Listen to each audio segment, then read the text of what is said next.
Paulo ele vai começar falando de qual era o orgulho que ele tinha. Porque aí você pode dizer, orgulho não é pecado?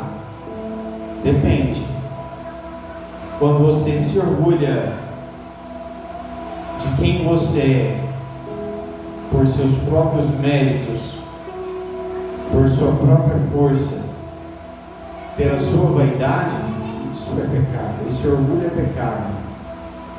Mas quando nós nos orgulhamos do que Deus fez, do que Cristo faz na nossa vida e das outras pessoas, nós estamos orgulhando em algo que está glorificando a Deus. Por isso que ele vai dizer aqui, que este é o nosso orgulho. Orgulho de quem? Orgulho de Silvano, orgulho de Timóteo, que foi o primeiro pastor daquela igreja, orgulho de Tito, que também foi pastor daquela igreja e mandou essa segunda carta para Paulo. Paulo aqui está respondendo a Tito. A nossa consciência afirma a maneira que vivemos neste mundo. A nossa consciência, às vezes, ela é capaz de nos acusar sobre aquilo que a sociedade julga ser mal, sobre aquilo que este mundo condena. Mas nós sabemos que na nossa vida espiritual há muitas coisas que a nossa consciência não é capaz de acusar.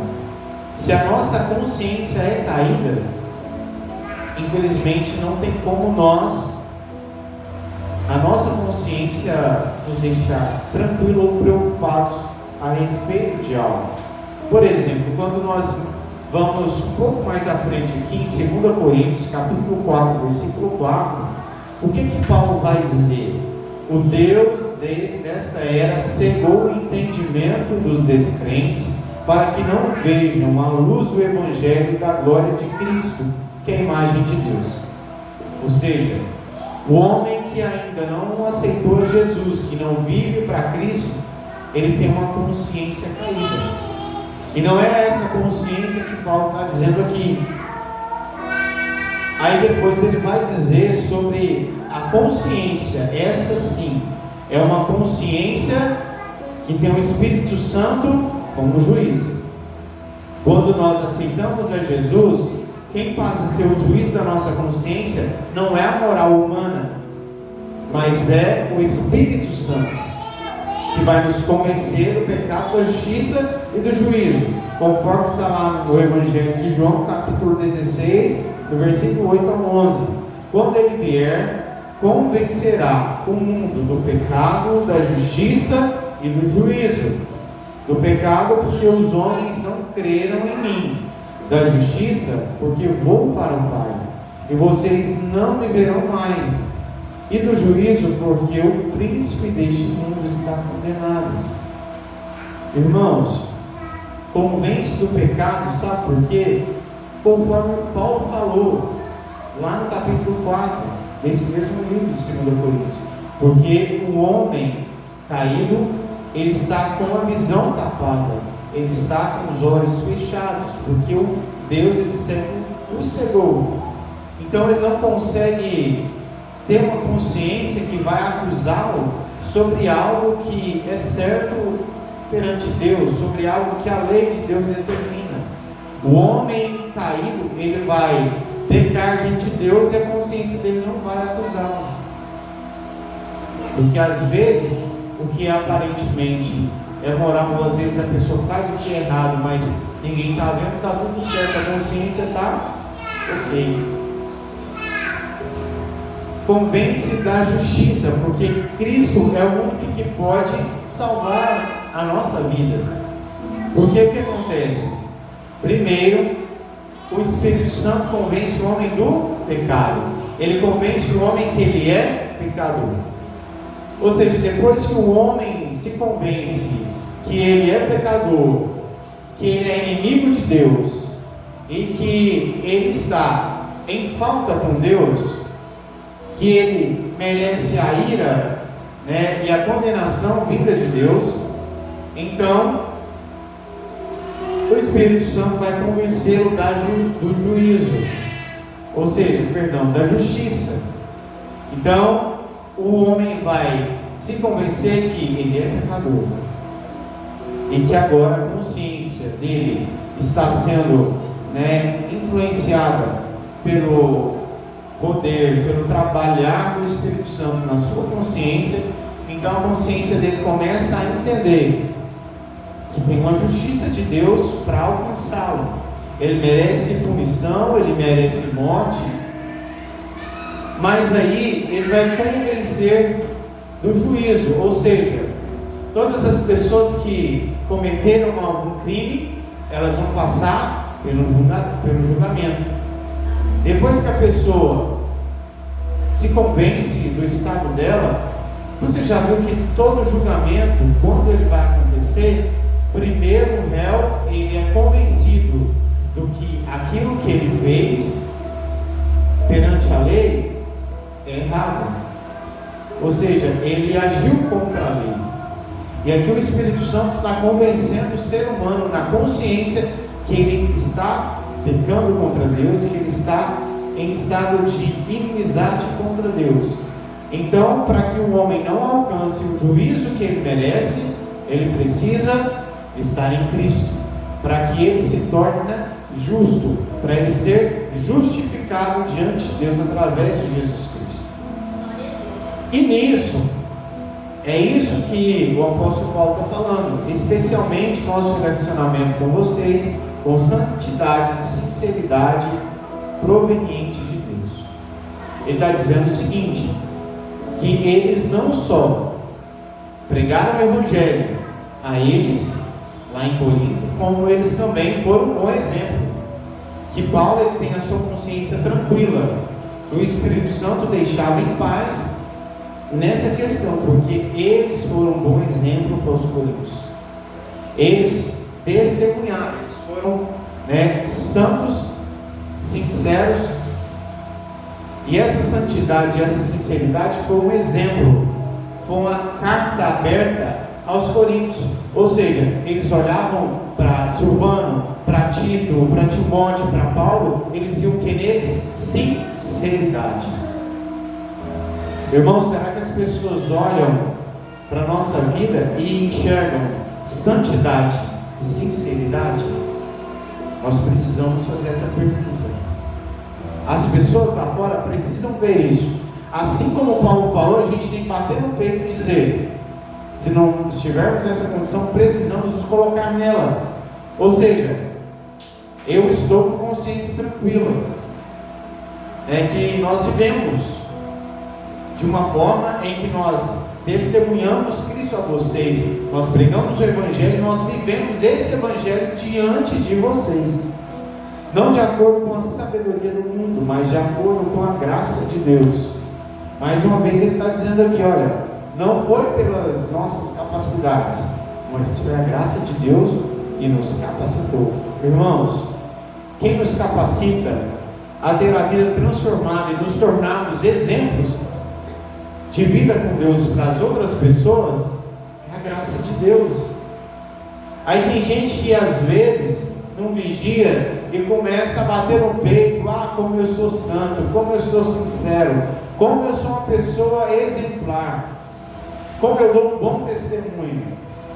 Não, mas você já está sendo um exemplo de soberba, um exemplo de fariseu. A gente tem que tomar cuidado com isso. Pois nada escrevemos a vocês que não sejam capazes de ler ou entender. O que ele está falando aqui para pessoas que já têm um entendimento transformado, já têm uma consciência livre do poder do pecado. Porque aqueles coríntios, embora muitos viviam uma vida às vezes de pecado, não tinham abandonado o pecado, mas agora eles estavam livres do engano. Tudo que Paulo estava ensinando a eles, eles tinham capacidade de entender e de viver. É isso que Paulo está dizendo para eles, porque ele já está na sua segunda carta. Paulo já mandou a primeira carta, já ensinou, já visitou essa igreja, E agora ele recebe uma segunda carta, que você vai ver que o tom de Paulo aqui na carta de 2 Coríntios é um tom mais severo. É o tom de quem está indignado, porque eu ensinei como deveria fazer e vocês não seguiram as minhas instruções. Nisso ele está dizendo aqui, olha, vocês são capazes de viver isso. Ou seja, pois escrevemos algo que vocês são capazes de viver. Porque, irmãos, às vezes as pessoas elas querem dizer, mas eu sou tão fraco, eu não consigo viver dessa forma, esse fardo é muito difícil, viver na igreja, viver uma vida de santidade é algo demais para mim. Sabe por que as pessoas pensam assim? Porque elas não buscam Deus na vida delas. Porque a partir do momento que nós tiramos um tempo de consagração, de adoração, uma vida de comunhão com os santos, uma vida em que eu vou ler a palavra, que a luz dela vai me transformar, vai transformar o meu caráter, a oração que vai me conectar com esse Deus que eu estou lendo, e o jejum que vai fazer com que a minha carne reconheça o seu verdadeiro lugar, ou seja, você não tem mais domínio sobre essa vida. Se a pessoa se disponibilizar a viver essa vida, essa capacidade vai fluir na vida dela, mas precisa o quê? Querer. Assim como vocês os entenderam em parte, venham a entender plenamente que podem orgulhar-se de nós. Ou seja, Paulo está dizendo aqui, vocês não entenderam por completo porque vocês devem se orgulhar-se de nós. Mas nós esperamos que um dia vocês entendam completamente, vocês podem se orgulhar de nós. Irmãos, um líder, um pastor, um obreiro da igreja, ele tem que ter esse posicionamento de Paulo. Olha, eu estou vivendo de uma forma para vocês se orgulhar de mim, para que quando as pessoas for falar sobre mim para você, que não venha te deixar envergonhado, que você não seja, mas aquele rapaz lá é obreiro da sua igreja, ou ele é o pastor da sua igreja, mas ele faz isso, ele faz assim, ele tem um comportamento que não é bom. Isso me envergonha. Se alguém disser para você assim, o pastor lá da sua igreja, aquele não é crente, não, ele faz isso, isso e isso, você não ficaria constrangido? Agora, o dia que alguém falasse, nossa, aquele pastor lá é um homem de Deus, eu vejo Deus na vida dele, vocês não vão se orgulhar? É isso que Paulo está falando. Olha, eu não estou dando motivo para vocês passar vergonha por minha causa. É isso que Paulo está dizendo. Aí ele vai dizer, assim como nós orgulharemos de vocês no dia do Senhor. Irmãos, você quer ver um obreiro satisfeito? Você quer ver alguém que planta uma igreja satisfeito? É daqui, por exemplo, há 10 anos, talvez eu não estou aqui, mas eu voltar aqui, eu ficar sabendo que uma pessoa que não conhecia Jesus, que vivia no mundo do pecado, que vivia no lamaçal do pecado, essa pessoa teve a sua vida transformada e está sendo ferramenta de transformação de mais vidas, está sendo um bom exemplo na cidade. Irmão, deixa qualquer um orgulhoso, mas às vezes eu não vou voltar para a vida, às vezes Deus não vai me permitir ter a consciência do quanto Deus já fez através dessas pessoas. Ou talvez o tempo passa 50, 60 anos e essas sementes que aqui foram plantadas, elas vão começar depois de 20, 30 anos a dar bons frutos. No dia do Senhor, quando nós somos arrebatados, lá no céu terá um relatório: olha, você alcançou a vida do fulano, e esse fulano alcançou a vida de mais 100, e esse 100 que ele alcançou mais 5.000, e assim o Evangelho foi sendo promovido, o Evangelho foi crescendo, o Evangelho chegou, prosperou até o dia do Senhor. Por quê? Porque através de uma semente que você plantou, vidas foram transformadas. Olha, no dia do Senhor, Paulo ele vai enxergar nós aqui. Olha, Paulo, se passou 2000 anos, olha o resultado do seu trabalho. Milhões de pessoas conheceram a Cristo. O céu está cheio. Por quê? Porque você combateu o bom combate. Esse é o orgulho que ele vai estar dizendo que ele vai se orgulhar no dia do Senhor. Mas ele pensava apenas nos coríntios. Mas não vai ser só coríntios. Irmãos, às vezes a gente acha e se orgulha só nas pessoas que nós alcançamos, mas nós esquecemos que essas pessoas que nós estamos alcançando vão alcançar mais. E essas pessoas que elas alcançaram, vai alcançando, e assim o Evangelho vai crescendo. Por exemplo, a pessoa que ganhou Billy Graham para Jesus, milhares de vidas foram salvas através dele, no caso. É isso que a gente tem que pensar. No reino de Deus, às vezes a gente não pode cometer o equívoco que a gente faz, na forma humana de pensar. Às vezes você acha, mas eu só ganhei uma alma para Jesus. Mas essa alma que você ganhou para Jesus alcançou muitas vidas. No reino de Deus a matemática é um pouco diferente, irmãos. Confiamos nisso, e para que vocês fossem duplamente beneficiados, eu planejava primeiro visitá-los. Irmãos, isso aqui Paulo não está se achando, não. Não é soberba de Paulo isso aqui. Porque às vezes, irmãos, nós que servimos a Deus, a gente sabe da importância que a gente tem na vida de alguém, ou na vida de alguém da nossa família, ou na vida de alguém lá no seu trabalho, ou de alguém aqui na igreja, e a gente quer dar uma de humilde, né? Mas é uma humildade fantasiosa. Paulo aqui nos ensina isso, que para ele seria o quê? Seria um privilégio ter Paulo lá, seria um benefício àquela igreja teria bons resultados com a ida de Paulo lá. Isso aqui não é soberba de Paulo, mas ele está dizendo: olha, eu estando aí, a graça de Deus que está em mim vai fluir da minha vida e vai ser transmitida a vocês. Porque não vai ser um comunicado em carta, vai ser um comunicado presencial. Você já observou quando você conversa com alguém presencialmente? É diferente. Há um calor humano envolvido que às vezes de forma virtual não é possível. E é isso que Paulo está dizendo aqui: olha, eu ainda quero estar aí com vocês, eu ainda quero estar diante de vocês para passar essas verdades de forma presencial, e vocês vão ganhar com isso.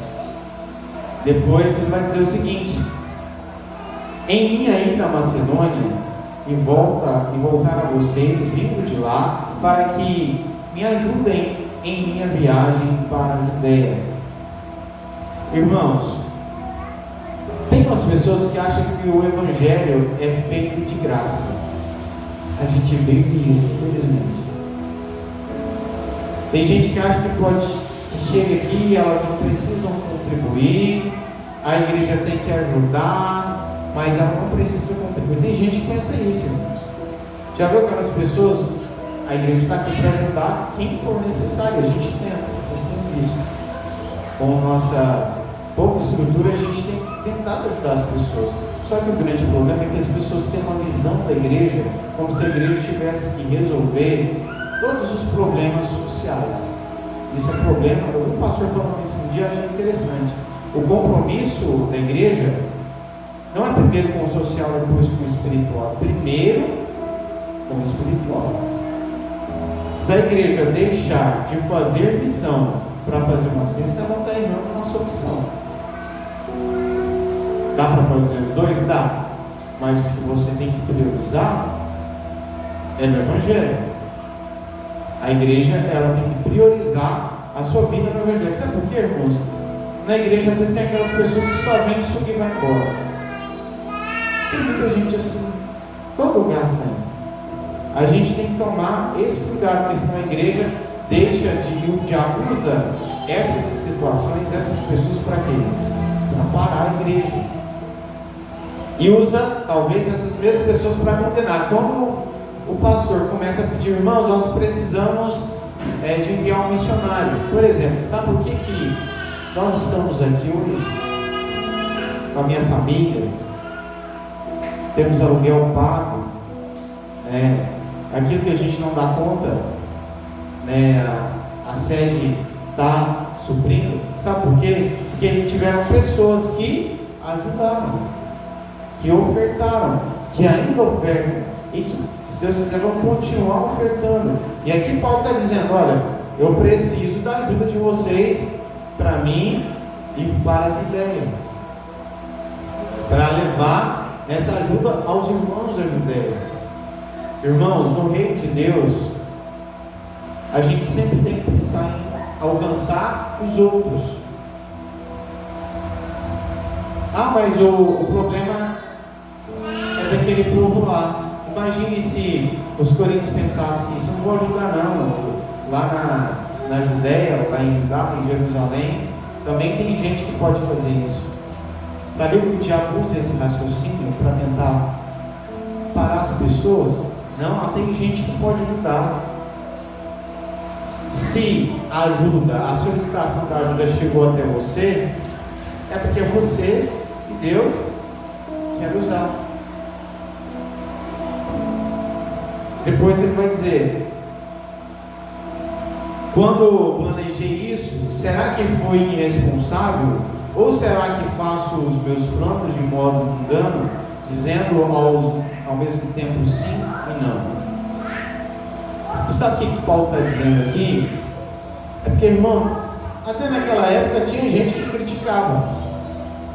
Às vezes a gente quer fantasiar a igreja primitiva e achar que não tinha divisão, que não tinha oposição, mas tinha. Isso não é novo não, irmãos. A gente tem que aprender a lidar com isso, porque isso a gente sempre vai enfrentar. Mas Paulo, ele dá esse alerta. Ou seja, tem gente que fala: você é irresponsável em começar a construir uma igreja com tão pouca gente, não vai dar conta não, vai forçar demais os irmãos. Sabe que tem gente que fala isso?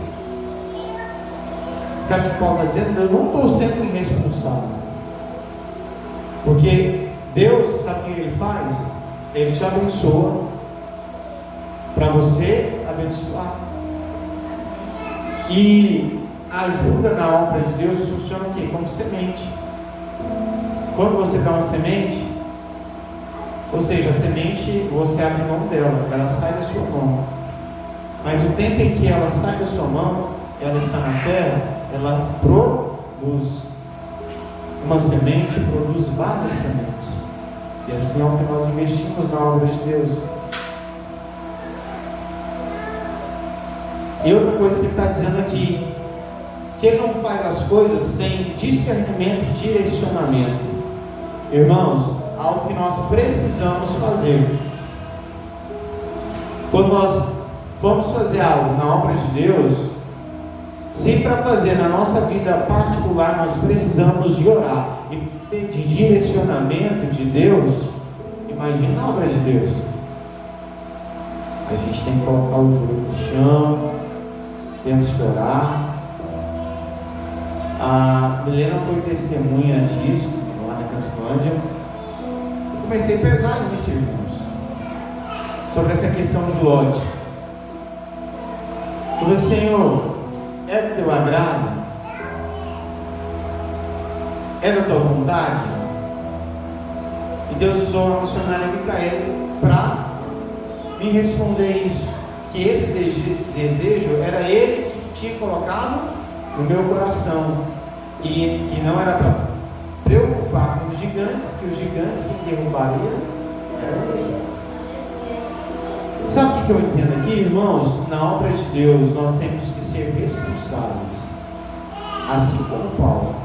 Tudo que nós formos fazer, orar, apresentar diante de Deus. É só uma galinhada, ora e apresenta. É só um sorteio, ora e apresenta. É como você está dizendo assim: olha, Senhor, se for da tua vontade, que tudo dê certo, mas se não for, tira do meu coração. Sabe por quê? Quando a gente faz isso, a gente se livra de envolver em projetos que não é do Senhor. Agora, quando você começa um projeto, por exemplo, imagine você trabalha de pedreiro, aí você trabalha para uma empresa que é construtora, e aí você começa a construir algo que ninguém te mandou, Aí de repente você começa a pedir os recursos. Sabe o que o dono daquela imobiliária vai te falar, daquela construtora? Eu pedi para você fazer isso, faça sozinho. Na obra de Deus é assim. Tudo que a gente vai fazer na nossa vida também, a gente tem que pedir direcionamento de Deus. Pois o Filho de Deus, Jesus Cristo, pregado entre vocês por mim, é também por Silvano, Timóteo, não foi sim e não, mas nele sempre houve sim. Sabe o que ele está dizendo aqui? Ele está dizendo, falando de disponibilidade. Porque é o seguinte, nós precisamos ser pessoas disponíveis para a obra de Deus. Sabe o que ele está dizendo aqui? Olha, então, pois o Filho de Deus, Jesus Cristo, pregado entre vocês, por mim e também por Silvano e Timóteo, não foi sim e nem não, mas nele sempre houve sim. Sabe o que é isso aqui? Deus mandou que ele viesse à terra e ele veio. Mandou que ele nascesse uma manjedoura, ele nasceu. Mandou que ele vivesse as privações, porque ele não tinha onde reclinar a cabeça, sendo o Criador do universo. Ele viveu, se submeteu. E até a morte de cruz. Sempre foi? Sim. Sabe o que a gente entende aqui? Que o nosso sim sempre deve prevalecer na obra de Deus. Eu entendi isso, irmãos. Às vezes é difícil, você falar assim, Para quem me conhece há muito tempo, sabe o quanto eu era tímido, o quanto eu tive que passar por cima disso. Eu tremia, eu ficava desconfortável, era difícil, não era fácil, mas sabe o que eu fiz? Todo que chegava, eu entendia que era Deus querendo me levar para um novo patamar, querendo me usar. Eu dizia sempre sim, nunca foi não. Irmãos, Jesus Cristo, ele sempre disse sim. E às vezes a gente tem uma facilidade de dizer um não. O nosso Senhor sempre disse sim, para que nós estivéssemos aqui hoje. Pois quantas forem as promessas feitas por Deus, tantas tem em Cristo o sim, e por meio dele o amém, e pronunciado por nós para a glória de Deus. Ou seja, por ele sim, porque a obediência é um exemplo que Cristo nos deixou. Por isso que ele vai dizer: aquele que quiser vir após mim, negue-se a si mesmo, toma a sua cruz e siga-me. Sabe o que Jesus está dizendo ali? Por exemplo, nós éramos escravos do pecado, certo? Nós somos livres do pecado. Ou seja, um escravo não era dono de si mesmo, ele obedecia às ordens do seu Senhor. Agora nós, olhando para nós mesmos, ou seja, negue-se a si mesmo, ou seja, a partir de hoje, se você quiser me seguir, você não é dono de você mesmo. Um escravo, ele tem uma vontade interior, que ele fazia as coisas mesmo não querendo fazer, porque o seu Senhor tinha ordenado. Não vai pensar que o escravo era uma máquina e tudo que ele fazia feliz. Não. Irmãos, às vezes tem coisa que a gente faz por obediência. A gente não faz alegre, e deveria. A gente não faz querendo, mas deveria, porque nós deveríamos entender que a vontade de Deus, ela é boa, perfeita e agradável na nossa vida, que nós devemos cumprir. Sabe, quando a gente tem que ter esse discernimento, fazer o que Jesus nos pediu para agradá-lo. Quando o nosso interesse for agradar a Deus, aí tudo fica mais fácil. Por meio dele, o amém. Sabe o que quer dizer amém? Assim seja. Você concorda? Por exemplo, quando você fala algo para alguém, está tudo certo, que seja assim. Ou seja, além de obedecer, há uma alegria em fazer. Tem um salmo que diz: servir ao Senhor com alegria. Não adianta nós obedecermos e dissermos o sim, mas murmurarmos e reclamarmos. Tem gente que até faz, mas faz murmurando, reclamando. Ou seja, Deus ordenou e Jesus disse amém, que assim seja. E assim nós devemos viver. Amém. Essa é a vontade de Deus, vamos viver. Porque às vezes a gente obedece, mas a gente questiona. Já viu aquela criança que faz o que o pai mandou, mas fica questionando por quê? Não parar de questionar o porquê, vamos dizer amém, que assim seja, porque todas as coisas cooperam para o bem daqueles que amam a Deus. Ora, é Deus que faz que nós e vocês permaneçamos firmes em Jesus Cristo. Ele nos ungiu.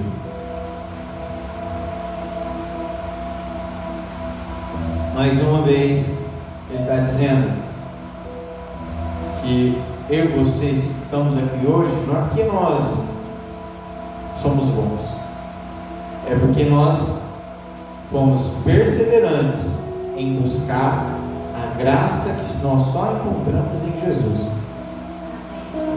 Não é porque nós somos bons, não, é porque nós perseveramos.